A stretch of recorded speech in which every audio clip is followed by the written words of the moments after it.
புதுச்சேரியில் போலி மருந்து விற்பனை விவகாரம் நாடு முழுவதும் அதிர்ச்சியை ஏற்படுத்தியுள்ள நிலையில் இந்த வழக்கில் இதுவரை 26க்கும் மேற்பட்டோர் கைது செய்யப்பட்டு தொழிற்சாலைகள், கிடங்குகள் என 13 இடங்களுக்கு சீல் வைக்கப்பட்டுள்ளன.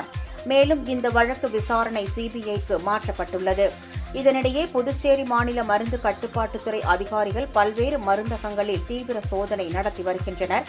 இதனிடையே புதுச்சேரி புஸ்ஸி வீதி, காந்தி வீதிகளில் செயல்பட்டு வந்த செம்பருத்தி மற்றும் ஸ்ரீகுகா ஆகிய 3 மருந்தகங்களில் போலி மருந்து மாத்திரைகள் விற்பனை செய்யப்பட்டது தெரியவந்ததை அடுத்து அந்த மருந்தகங்களில் மாத்திரை மருந்துகள் விற்பனை செய்ய தடை விதிக்கப்பட்டது.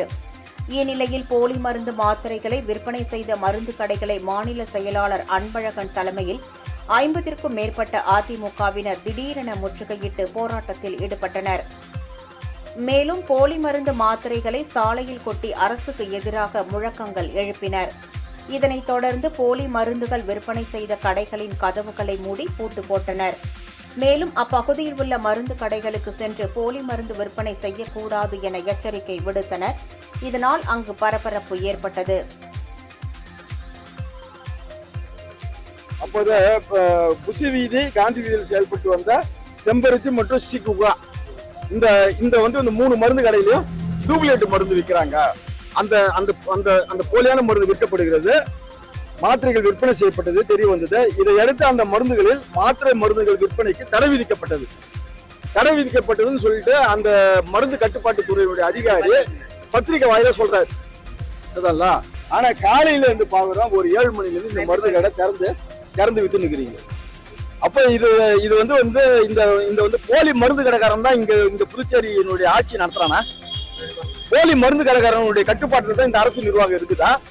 ஒரு அரசு அதிகாரி சொல்ற டூப்ளிகேட் மருந்து விற்கிறாங்க, அந்த கடைக்கு சீல் வைக்கிறதுக்கு துப்பு இல்ல உங்களுக்கு? பென்சாமர் வீசுறீங்க. என்ன இது? மக்களுடைய உயிர் சம்பந்தமான பிரச்சனை இல்லையா இது? மக்களுடைய உயிர் தான் விளையாடுவாங்களா? எப்படிப்பட்டவங்களா இருக்கட்டும், நீங்க எதுல வேணாலும் சம்பாதிக்க போங்க வாங்க, யாரும் உங்களை வேணான்னு இல்ல. ஜனங்களுடைய உயிர் இதை பாதுகாக்க வேண்டியது ஒரு அரசாங்கத்துடைய கடமை இல்லையா? நான் சுகர் பேஷண்ட், நான் ஹார்ட் பேஷண்ட், 4 மாசம் ஆகுது எனக்கு இந்த பைபாஸ் சர்ஜரி பண்ணி. இங்கதான் இந்த மருந்து வாங்குறேன். வலி தாங்கல, ஆபரேஷன் பண்ண டாக்டர் நான் போன்ல சத்தம் போடுறேன். நீங்க என்ன சார் ஒழுங்கா ஆபரேஷன் பண்ணீங்களா? இல்லையா சார், எனக்கு பிடிக்குது சார் உடம்பு. ஆனா நான் சாப்பிடுறது எல்லாம் டூப்ளிகேட் மருந்து. என்ன மட்டும் இல்ல, லட்சக்கணக்கான புதுச்சேரி சேர்ந்த மக்கள் இந்த டூப்ளிகேட் மருந்து சாப்பிட்டு வராங்க. அப்ப அதை ஒரு கட்டுப்பாட்டுல கொண்டு வர வேண்டியது அரசாங்கத்துடைய கடமை இல்லையா? எல்லாரும் என்ன செஞ்சிருக்கணும்? சுகாதாரத்துறை, செக்ரட்டரி, டிஎம்எஸ் எல்லாமே என்ன செஞ்சிருக்கணும்? ஒரு பெரிய டீம் போட்டிருக்கணும். அது சம்பந்தமான வல்லுநர்கள் கொண்ட ஒரு குழுவை அமைச்சு எல்லா மருந்து கடையிலும் இருக்கிற மருந்தெல்லாம் செக் பண்ணிருக்கணும். எல்லாத்தையும் விற்பனைக்கு தடை விதிச்சிருக்கணும். டூப்ளிகேட் மருந்து இருந்ததுதான். ஏன் அதை நீங்க செய்யல? உட்காந்து ஏசி ரூம்ல உட்காந்துக்கிறீங்க, செக்ரட்டரியில உட்காந்துக்கிறீங்க, அங்க உட்காந்துக்கிறீங்க. முதலமைச்சரை பார்த்து நான் கேட்கிறேன், முதலமைச்சருக்கு இதுல பொறுப்பு இல்லையா?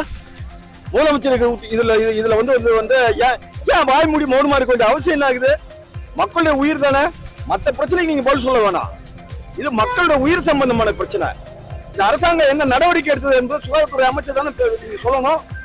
உங்களுடைய வார்த்தையில் தானே ஜனங்களுக்கு உண்மையில ஒரு நம்பிக்கை பிறக்கும். ஏன் இப்படி இருக்கிறீங்க? இருக்க வேண்டிய அவசியம் என்ன? இப்ப முதலமைச்சருக்கு ஒரு கடமை இல்லையா? இந்த அரசுக்கு ஒரு கடமை இல்லையா? மக்களுடைய பயத்தை போக்க வேண்டியது அரசாங்கத்துடைய கடமை இல்லையா?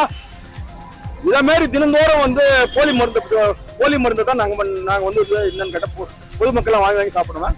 சுற்றுலாத்தலம்னு சொல்றீங்க. மருத்துவத்துல பெரிய பெரிய டாக்டர் எல்லாம் இருக்கிறீங்க. இங்க வெளி மாநிலத்துல இருந்து அண்டை மாவட்டத்துல இருந்து நிறைய பேர் இங்க வராங்க. வாங்கி போறது எல்லாம் டூப்ளிகேட் மருந்து. இந்த பாவம் உங்களுக்கு சும்மா விடுமா? நான் டைரக்டா அரசை குறை சொல்ல வரல. அரசு அதிகாரிகள் தங்களுடைய கடமையை செஞ்சு இருக்கணும். ஏன் செய்யல? அரசு அதிகாரிகள் ஏன் தங்களுடைய கடமை செய்யல? உனக்கு ஒரு கேமரா, இங்க ஒரு கேமரா இருக்கு சார். மருந்து கட்டுப்பாட்டு துறையோட செயல்பாடுகள் எப்படி சார் இருக்கு? மருந்து கட்டுப்பாட்டு துறை அவங்களுக்கு போதிய ஆட்களை அரசு கொடுக்கல. ஒரு 50 பேர் வேலை செய்ய வேண்டிய இடத்துல 5 பேர் இருக்கிறாங்க. இந்த 5 பேரை வச்சு அவங்க என்ன பண்ணுவாங்க?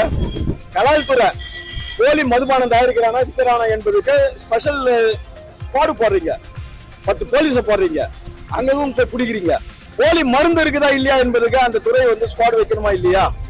அதுக்கு போதிய ஆட்கள் நியமனம் செய்யணுமா இல்லையா? 50 பேர் வேலை செய்ய வேண்டிய இடத்துல 5 பேர் இருந்தா அவங்க என்ன செய்வாங்க? அப்போ இது வந்து அரசு நிர்வாகம் இந்த விஷயத்துல முழுமையாக தோல்வி அடைந்திருக்குது. போலி மருந்து தயாரிப்புகளை தடுப்பதிலையும் போலி மருந்து விற்பனையை தடுப்பதிலையும் புதுச்சேரி அரசு நிர்வாகம் முழுமையாக தோல்வி அடைந்திருக்குது. இது நான் பகிரங்கமா குற்றச்சாட்டு சொல்றோம். நாங்க இவ்வளவு நாள் வந்து நாங்க ஏதாவது பேசாம இருந்தோம், சரி அரசு உரிய நடவடிக்கை எடுக்கணும்னு சொல்லிட்டு. இது எடுக்கல, நீங்க எடுக்கல.